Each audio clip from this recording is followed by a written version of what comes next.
Last মুহূর্তের প্রস্তুতি চলতেছে আমাদের পাবনা জেলা 5টি সংসদীয় আসনকে কেন্দ্র করে।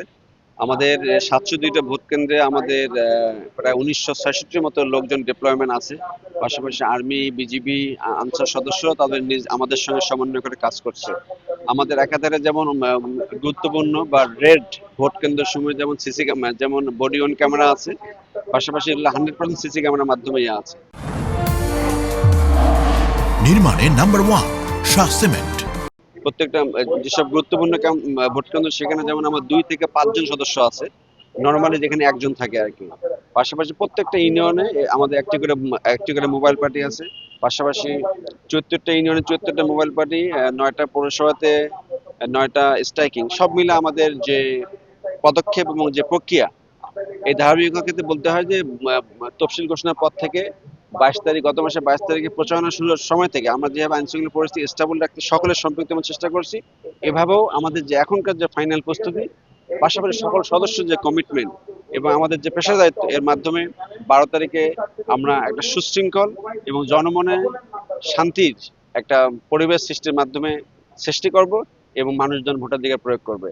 এবং এর পাশাপাশি যদি কেউ এটাকে বানচাল অথবা মানুষের মনে ভীতি সৃষ্টি করতে হয়, ড্রাস্টিক অ্যাকশনের জন্য আমাদের প্রত্যেকটা সদস্য, প্রত্যেকটা mobile team, striking party ready আছে। আপনার মোট ভোট কেন্দ্র সংখ্যা হচ্ছে 702টি এবং এর মধ্যে ঝুঁকিপূর্ণ কেন্দ্র রয়েছে 191টি। আপনার মোট ভোটার সংখ্যা 22,74,326 জন এবং পুলিশ সুপারের বরাত দিয়ে আমরা জানতে পেরেছি প্রত্যেকটি ভোট কেন্দ্রে পর্যাপ্ত নিরাপত্তা ব্যবস্থা নেওয়া হয়েছে।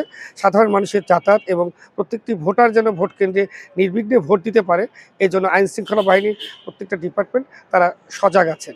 এবং এ পর্যন্ত আজকে পাবনায় কোনো অপ্রীতিকর ঘটনা না ঘটলেও বিগত 2 দিন জামায়াত ইসলাম এবং বিএনপির মধ্যে কিছু উত্তেজনাকর পরিস্থিতির সৃষ্টি হয়েছে। এ নিয়ে সাধারণ জনমনে কিছুটা আতঙ্ক এখনও রয়েছে। আমরা দেখব আগামী 2 দিন এটা নিয়ে আর কোনো অপ্রীতিকর কিছু ঘটে কিনা। নির্মাণে নাম্বার 1 শাহ সিমেন্ট।